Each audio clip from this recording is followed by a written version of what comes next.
first of all, what brings you to this conference? Well, the BMO conference is a very well-known forum. I've been coming for almost 20 years, and probably I think it's the most influential gathering of leaders in school innovation in the world, and includes the banking community as well as the CEOs and other practitioners. It's a wonderful lens by which to view what's truly going on in the industry. Tell me about how you became so deeply involved in the world, literally and figuratively, of education. Well, by family background, I'm from Denmark. I've lived in the Middle East. I have always had an interest in international affairs and of all kinds. And I got into education early on. After graduate school, I joined the startup team at Sylvan Learning Systems. That was almost 30 years ago. And I've had many lives since then, always in education, always through innovative technologies. I was just grabbed by the idea that technology could someday make learning better, easier, faster, cheaper, and affect the world in a very positive way. When you talk about affecting the world and in being involved in the world, you told me before a sort of a staggering number as to how many countries in the world you have actually been to. At last count, 140, and of the roughly 240 that there are, so it's starting to get around.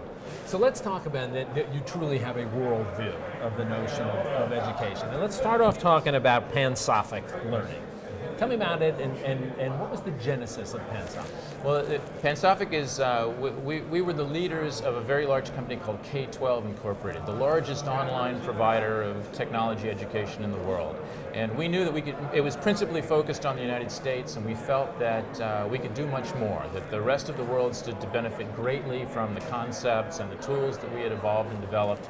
And so we left and formed this new venture with the idea of taking the things that we had learned and done in the US and beginning to make them available in countries outside of the United States, in many cases where the countries are more ready and where the needs are more dire and where the governments need the help. One of the things we hear often, and I think it sounds somewhat ironic for what you do, we hear often how the United States has not kept up with the rest of the world. And yet it sounds like what you're saying is, well, we still have things that the rest of the world can benefit from. Clearly we do. I mean, for instance, we have the most evolved higher education system in the world. It's been a principally private education system for almost 100 years. We have about 40% of the world's higher ed capacity, but only 15% of the population. So we educate our higher ed community to a very high level, and we're a net exporter. People come to the United States for that, and we export it. And even in our K through 12 system, there are high-performing schools. We have social problems, demographic problems. We've neglected our K through 12 system for a long time. But at the upper quartile, it performs as well as any other system in the world. The issue is dealing with the other 75% of students who are not doing well. And that's a serious issue for our country. And how do we address that? What should we be doing? I know that's sort of a very broad question, but from your perspective. There are many problems that give rise to the fact that we now rank, 25 or 30 in the world against developed nations. And some of those things are societal. We have, more broken families than a lot of countries. We have a very large society that's hard to get its arms around. We have economic issues at certain levels. But with the things that can be worked upon within the school system, when you look at the countries that really perform well, they respect the teachers as professionals in the society much more. They train them and compensate them, and their esteem is held in higher regard. We've neglected that for many generations. The role of the parents in the U.S. has been diminished. The parents seem to think they just bring the child to school, and the school is responsible for making a literate, moral adult, and they give up that responsibility. Nowhere else in the world do you see that attitude. And then lastly, we are leaders in technology, right? We innovate. We invent the cell phone, and we invent the internet, and we invent Wi-Fi, and we have the ability to bring that to bear to make the situation better. But it's a Hail Mary. There are many, many other intrinsic things that have to be done to make our schools safe, productive places for kids to learn. So it's not a one-point solution problem to be solved. There are multiple things, some of them societal, some of them have to do with the teaching population, and some of them have to do with the tools that we create for them. As you look back in history, for a long time, traditionally French was viewed as the language of diplomacy. Are you seeing that English has now sort of become the language of education around the world? Well, English has certainly become the language of commerce around the world, the way French once was. It's the lingua franca, to borrow the term.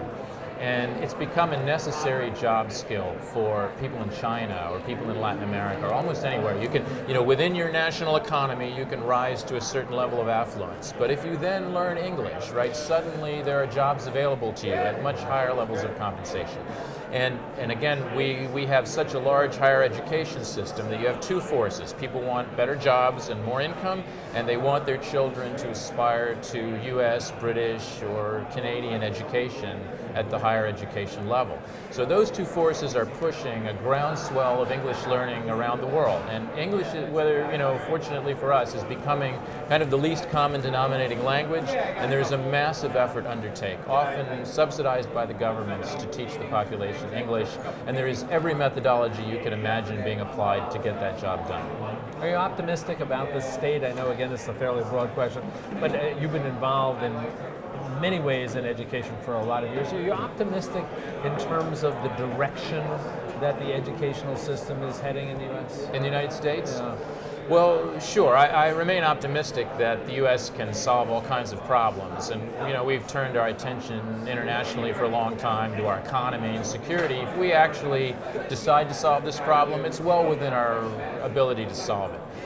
There are forces at work that make those changes difficult, and it's going to take more resolve.